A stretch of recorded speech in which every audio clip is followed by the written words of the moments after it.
Olá, meu querido amigo, minha querida amiga. Antes e sempre e em qualquer novo vídeo que você vai ver, eu tenho que te agradecer. Obrigado por comprar a apostila e eu espero que a apostila e esses vídeos sirvam para que você seja aprovada no exame da ordem.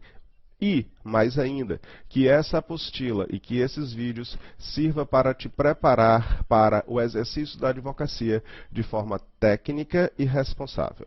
Nesse vídeo falaremos sobre a coação física. Vamos ampliar a tela. Coação física. A coação física é prima irmã da coação moral, de forma que nós podemos tratar das duas teses de uma lapada só. Vejamos. Para isso, vamos partir do pressuposto de que o crime é composto de três elementos, a saber, o fato típico, o fato antijurídico e o agente culpável. A reunião dos três elementos se chama crime. A ausência de qualquer um desses elementos, seja o fato típico, seja o fato antijurídico ou o agente culpável, afasta o crime e, consequentemente, afasta a pena. Ocorre que o fato típico é composto de subelementos, a saber, a conduta, o resultado, o nexo causal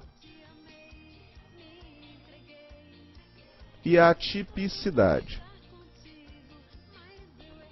Ao passo que o agente culpável também é composto por elementos.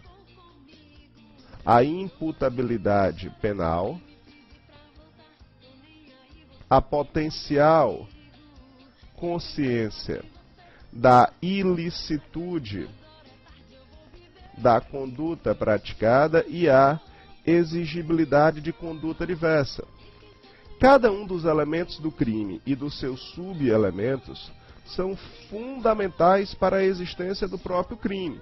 É óbvio. A conduta, primeiro elemento do crime, pressupõe voluntariedade e consciência da conduta praticada. Voluntariedade nada mais é do que o domínio da mente sobre o corpo, o domínio da mente humana sobre o corpo humano. Se você, nesse momento, está sentado assistindo aula, vendo e ouvindo um sujeito falar, é porque a sua mente controla o seu corpo. E esse controle se chama voluntariedade. Tá, e o que é que isso tem a ver com coação física? Tem tudo a ver, porque a coação física afasta a voluntariedade. Ao afastar a voluntariedade, ela afasta a conduta. Ao afastar a conduta, afasta o fato típico. Ao afastar o fato típico, termina por afastar o crime. Então existe uma lógica de coação física afasta a voluntariedade, que afasta a conduta, que afasta o fato típico, que afasta o crime. É diferente, é absolutamente diferente da chamada coação moral. A coação moral é causa de exclusão da exigibilidade de conduta diversa, a chamada coação moral irresistível. Preste atenção. Eu aponto uma arma para a cabeça de alguém e digo, ou você imita uma galinha ou você morre. O sujeito que imita uma galinha o faz voluntariamente, pessoal. É a mente dele que controla o corpo dele para que ele imite uma galinha. Ele tem consciência de que está imitando a galinha. Portanto, existe conduta. A conduta provocou um resultado, existe nexo causal entre a conduta e o resultado e vamos supor que exista tipicidade ao imitar uma galinha. Portanto, se existe conduta, resultado, nexo causal e tipicidade, o fato é típico. É também antijurídico. Agora, o agente não é culpável. Por que não? Porque, embora ele seja imputável penalmente, por ter mais de 18 anos e ter saúde mental, embora ele tenha consciência da ilicitude da conduta praticada, ele não poderia ter agido de forma diversa, porque estava sob coação moral irresistível. Moral da história: a coação moral irresistível afasta a exigibilidade de conduta diversa. Consequentemente, afasta a culpabilidade, o agente culpável. Logo, não haverá crime.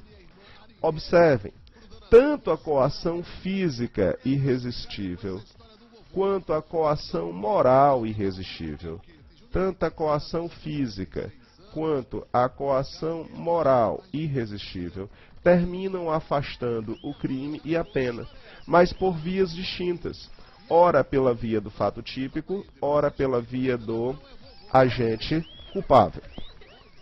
Ponto. Pessoal, vamos voltar à nossa tela maior. Algumas observações devem ser feitas no tratamento do tema coação.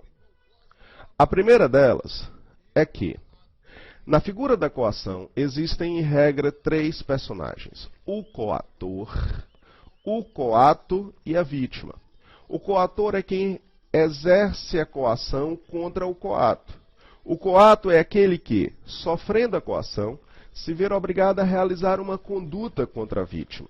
São 3 personagens: quem constrange, o constrangido e a vítima. O constrangido, o coato, desde que essa coação seja irresistível, não pode ser responsabilizado pela conduta que praticou contra a vítima. O coato que foi constrangido a matar, o coato que foi constrangido a furtar, esse não responde pelo crime. Ou porque ele está sob uma coação física, e isso implica na exclusão do fato típico, ou porque ele está sob uma coação moral, e isso implica na exclusão da culpabilidade. De uma forma ou de outra, ele não responde pelo delito. Então, quem responde pelo delito praticado contra a vítima? O coator, aquele que exerceu a coação. E ele responderá por esse crime na qualidade de autor mediato. Por que autor mediato? Porque ele realizou o crime através de uma pessoa inculpável pelos seus atos. Quando alguém pratica um delito através de outrem que não pode ser responsabilizado penalmente, dá-se o instituto da autoria mediata. Agora, suponhamos por tese que a coação exercida seja resistível. Se ela for resistível, só pode ser moral. Não existe coação física resistível. Daí, o plano de fundo de nossa imagem ser aqueles 2 braços em uma nítida quebra de braço. A ideia disso é mostrar que ali só existe um vencedor. Não existe alguém que vá ficar no meio termo de forma a resistir à coação. Na coação física, ou eu sou mais forte e a minha coação passa a ser irresistível, ou alguém é mais forte do que eu e eu não consigo exercer uma coação plena sobre essa pessoa. Já a coação moral, essa sim pode ser resistível. Basta você imaginar um sujeito ligando para um gerente de banco e dizendo: ou você subtrai tantos R$1.000 e me dá, ou então eu toco fogo no seu carro. Ora bolas, é uma coação resistível, uma vez que ele está ameaçando o patrimônio do gerente do banco.